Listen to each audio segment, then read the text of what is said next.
அனைவருக்கும் ஷடாட்சர சண்முகருடைய திருவருளும் பாம்பன் குமர குருதாச சுவாமிகளுடைய குருவருளும் அனுக்கிரக வாராகியினுடைய அற்புத அருளும் ஒருங்கே கிடைக்கப் பெற்று வளமாயும் நலமாயும் மகிழ்வாயும் என்றென்றும் வாழ்வாங்கு வாழ வேண்டும். வணக்கம். ஏன் இந்த பூஜை 14/4/2024 அன்று இந்த தட்சகன் என்பதற்கு என்ன விமோச்சனம், இந்த ராகு கேதுக்கும் என்ன சம்பந்தம், சகல தோஷமும் எப்படி தீர்வாகிறது என்ற முழு விளக்கத்தினையும் புராதனம் தொய்ந்த அற்புதமான விஷயத்தையும் கொடுக்கின்றேன். பாருங்கள். எல்லோருக்கும் தெரியும், பரீட்சித் மகாராஜா பாம்பு கடிச்சு இறந்தார், பாம்பு தீண்டி இறந்து விட்டார். அது என்ன என்ற சில சரித்திரத்தை நீங்கள் கேள்விப்பட்டிருப்பீர்கள். ஆனால் பலர் கேள்விப்படாத ஒரு விஷயம்தான் அந்த நாளிலே நாம் ஒரு சூத்திரமாக கண்டுபிடிக்கப்பட்டது. அப்போ அந்த நாள்ல என்ன வழிபாடு நம்ம செய்ய போறோம்னா, ஸ்ரீ அஸ்தீக சித்த சூஸ்திர நாகதோஷ ராகு கேது நிவர்த்தி பூஜா வேள்வி என்ற வேள்வியினை பண்ண போகின்றோம். அது என்ன அஸ்தீக சித்த சூஸ்திரம் என்பதுதான் இப்பொழுது நான் சொல்ல போகின்ற ஒரு அற்புதமான விளக்கம் உங்களுக்கு. பரீட்சித் மகாராஜா என்ன செய்கின்றார், அவருக்கு வேட்டையாடுவது எப்பொழுதும் ஒரு வழக்கமாக திகழ்ந்து கொண்டிருந்தது. ஒரு நாள் காலை அவர் காட்டுக்குள்ளே சென்று கடுமையாக வேட்டையாடி ஒரு குறிப்பிட்ட பல மணி நேரங்கள் பொறுத்து ரொம்ப சோர்ந்து போகின்றார். அப்பொழுது சுத்தி பார்க்கின்றார், தாகம் மிகுதியாக, தண்ணீர் தாகம் அதிகமாக வந்து விடுகிறது.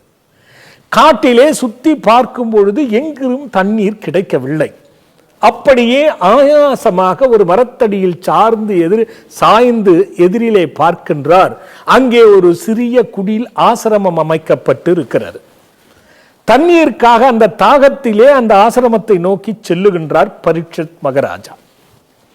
அங்கே சுத்தி பார்க்கின்றார், தண்ணீர் எதுவும் இல்லை. அந்த வாயற்படிக்கு முன்பாக ஒரு முனிவர் கடும் தவம் புரிந்து கொண்டிருக்கிறார். அவர் பேர் சமீக முனிவர் என்று பெயர். அந்த சமீக முனிவர் மன்னர் வந்தது தெரியாமல் தவம் செய்து கொண்டிருக்கிறார். இவரும் குரலை கொடுத்து பார்க்கின்றார், அவர் கேட்டபாடாக இல்லை. உடனே பரீட்சித் மகாராஜாவுக்கு கோபம் வந்து விடுகிறது. சுற்றி சுற்றி பார்க்கின்றார், ஒரு பெரிய பாம்பு இறந்து கிடக்கிறது அந்த ஆசிரமத்திலே. அந்த பாம்பை தூக்கி தவம் செய்து கொண்டிருக்கக்கூடிய சமீக முனிவர் மீது வீசி விடுகிறார். வீசிய அந்த கணம் அவர் மேல் போய் தாக்குகிறது பாம்பு. இதை நேராக அங்கிருந்து ஒருவர் குறுக்கிட்டு வருகிறார். இந்த காட்சியை காணுகின்றார். அவர் பரீட்சித் மகாராஜாவை பார்த்து, இன்னும் 7 நாட்களுக்குள் இந்த ஈனச் செயலை செய்த நீ பாம்பு கடிச்சு இறந்து போவாய் என்று சபிக்கின்றார் வந்தவர். அவர் யார் என்றால் சமீக முனிவருடைய மகன். அவர் பெயர் சிங்கி என்ற ஒரு முனிவர். இது சிறிது நேரம் இப்படியே நடந்து மன்னர் அப்படியே பதறி போய் நிற்கின்றார். 7 நாட்களில் பாம்பு தீண்டி செத்து விடுவோமோ என்று நிற்கின்றார். தவம் கலைகிறது சமீக முனிவருக்கு. எழுந்தார், மகனை பார்த்தார்.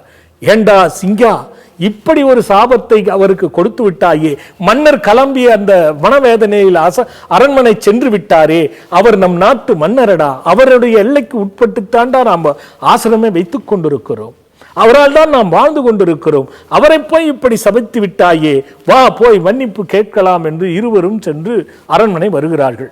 பரீட்சித் மகாராஜாவிடம் சமீக முனிவரும் அவருடைய மகனான சிங்கனும், ஐயா மன்னித்து விடுங்கள், தெரியாமல் நான் சபித்து விட்டேன், என்னுடைய அந்த சாபத்தை நான் மீண்டும் பெற்று விடுகிறேன், வேண்டாம் என்று பரீட்சித் மகாராஜா சொல்லுகிறார்.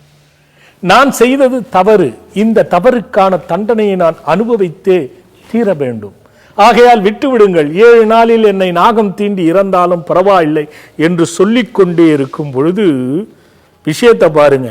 மன்னருடைய பரீட்சித் மகாராஜாவுடைய மகன் வந்து விடுகிறான். அவன் பேர் ஜனமே ஜெயன். அவன் வந்து என்ன நடந்தது, எங்க அப்பாவுக்கு இந்த சாபம் நடந்ததா அப்படி என்று சொல்லி வசைப்பாடவே அந்த 2 முனிவர்களும் போய்விடுகிறார்கள். சொன்னபடி 7 நாட்கள், 7வது நாட்கள் வருகிறது. தட்சகன் என்ற ஒரு பாம்பு பரீட்சித் மகாராஜாவை தீண்டி விடுகிறது. அவரும் இறந்து விட்டார். இந்த இருவர் மேல் கோபம் கொண்ட ஜனமே ஜெயன், என் தந்தையை தீண்டி சாகடித்த அந்த பாம்பு இனமே இருக்கக்கூடாது என்று முடிவு கண்டு உத்தங்கர் என்ற ஒரு மகரிஷியை போய் பார்க்கின்றார்.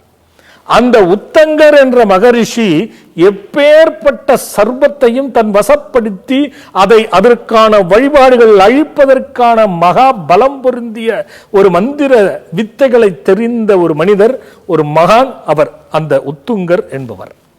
அவரிடத்திலே போய் ஜனமேஜயன் சொல்லுகின்றான், பரீட்சித் மகாராஜாவுடைய மகன், ஐயா இந்த மாதிரி ஆகிவிட்டது, என் ஒரு இனமும் இருக்கக்கூடாது, நீங்கள் ஒரு யாகத்தை நடத்தி அழிக்க வேண்டும் என்றான்.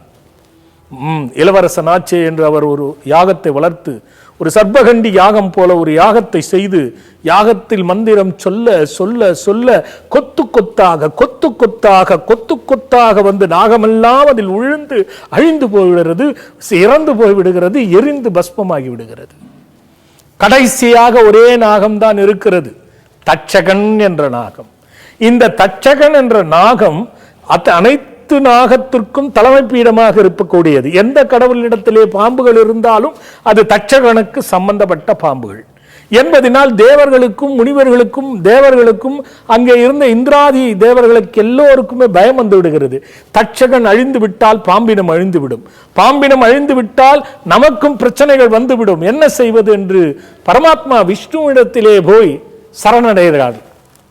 அனைவரும் தேவர்களும் இந்திராதி தேவர்கள் எல்லாம், ஐயா இந்த மாதிரி தட்சகனும் போயிட்டா எங்களால் ஒன்றும் பண்ண முடியாது, உத்துங்கரை திரும்பி போ சொல்லுங்க, இந்த தட்சகனையாவது காப்பாற்றி பாம்பினத்தை காப்பாற்ற வேண்டும் அப்படி என்று சொல்லுகிறார். விஷ்ணு ஒரே வழி சொன்னார், இது என்னால் ஆகாது. புண்ணியாதேவி இதுக்கெல்லாம் விளக்கம் சொன்ன அன்னை, அவள் புண்ணியாதேவியாக ஸ்ரீ புண்ணியாதேவியாக அவதரித்தவள்.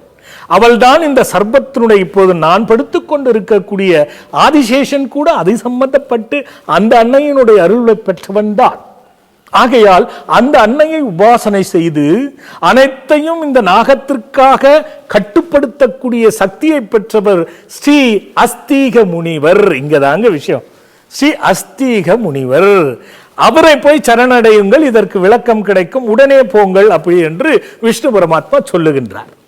உடனே அனைவரும் சேர்ந்து ஸ்ரீ அஸ்திக சித்தரிடத்திலே வந்து சரணடைகிறார்கள்.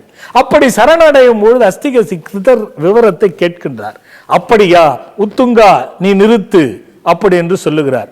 உத்துங்கருடைய மகா மகா தவவிரதி தவ சக்தி படைத்தவர் அஸ்திக சித்தர். உத்துங்கர் நிறுத்தி விடுகிறார். தட்சகன் அங்கே நிற்கிறது. எல்லோரும் வருகிறார்கள். இந்திராதி தேவர்கள் எல்லாம் அஸ்திக சித்தருடன் வருகிறார்கள். வந்து நேரே அந்த தட்சகனை, நீல் தட்சகா இனி உனக்கு ஆபத்து இருக்காது போ, ஆனால் ஒரு கட்டளை என்ன, உன்னை காப்பாற்றிய எனக்கு தேவர்களே, தேவலோகம் சேர்ந்தவர்களே எனக்கு என்ன பயன் அப்படி என்று கேட்கின்றார். அப்பொழுது தேவர்களும் தட்சகன் நாகமும் சொல்லுகிறது, ஐயா எங்கு உங்கள் பேரை ஒருவர் உச்சரிக்கின்றார்களோ அங்கு எங்களால் எந்தவித தீண்டுதலும் ஆகி மரணம் சம்பவிக்காது. நான் ஒரு முறை நம் இணையத்தில் வாயினாக கூட சொல்லியிருக்கின்றேன். பாம்பு வரும்பொழுது மனமாற நம்பிக்கையோடு முழு உறுதியான பக்தி கொண்டு ஓம் ஸ்ரீ அஸ்தீக சித்தா ரட்சிப்பாய் ரட்சிப்பாய் ரட்சிப்பாய் என்று சொல்லிக் கொண்டிருந்தால் பாம்பு தானாக போய்விடும், போன இடம் தெரியாது, கண்டுகொள்ள முடியாது என்பதை சொல்லி பல பேர் இதை பின்பற்றி அடியேனிடத்திலும் வந்து சொல்லி இருக்கிறார்கள். அந்த வகையிலே அப்பொழுதிருந்து என் சிந்தனையில் தோன்றியிருந்த விஷயம்தான் இது. அப்பொழுது நான் தட்சகன் சொல்லுகின்றார், நான் உங்கள் பெயரை சொல்பவர்களே என் இனமே தீண்டாது அப்படின்னு. தேவர்களும் அவருடன் வந்த இந்திராதிகளும் என்ன சொல்லுகிறார்கள், யாருக்கெல்லாம் பிறவியிலே நான் சொன்னுவது போல 2, 3, 4, 5, 8, 12 இந்த இடங்களிலே ராகு கேதுக்கள் இருந்து சூரியனோடும் சந்திரனோடும் ராகு கேதுகள் சம்பந்தப்பட்டு குருவோடு ராகு கேதுகள் சம்பந்தப்பட்டு யாருக்கெல்லாம் ஜாதகத்திலே பிறக்கும் பொழுது நாகதோஷம் சர்வதோஷம் சகல தோஷமும் இருக்கிறதோ அந்த தோஷங்கள் உன் பெயரை சொல்லி எங்கே வழிபாடுகள் செய்கின்றாரோ, சூரியன் ஆதவன் உதித்த நாளில் உச்சம் பெற, ஆதவன் உச்சத்தில் உதித்த நாள் கொண்டு சித்திரை முதலாம் கூடிய பானு வாரத்திலே திருவாதிரை நட்சத்திரம் கூடி அந்த நாளிலே தட்சகனுக்கு கிடைத்த விமோச்சனம் போல் யார் ஒருவர் இந்த வழிபாடை செய்து பங்கு கொள்ளுகிறார்களோ அவர்களுக்கு எவ்வித தோஷமும் எந்த நாக தோஷமும் தீண்டாது, அணுகாது.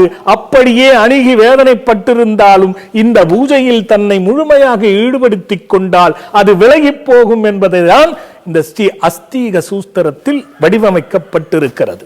இந்த ஆண்டு வருகின்ற ஞாயிற்றுக்கிழமை அற்புதமான 14/4/2024 என்பதை கருத்தில் வைத்துக் கொண்டு நேரத்தை காலை 10 மணி முதல் தொடங்குவதால் நேரத்தே எல்லோரும் வந்து பங்கு கொண்டு சொல்வது என்னுடைய கடமை.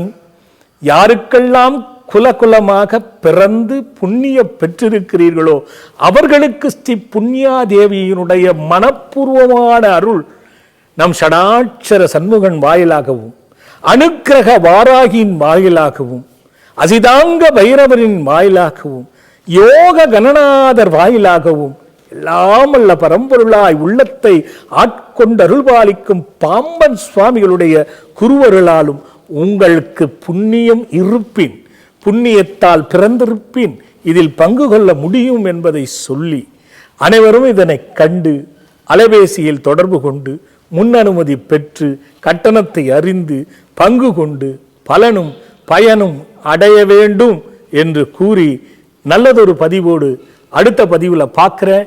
வணக்கம்.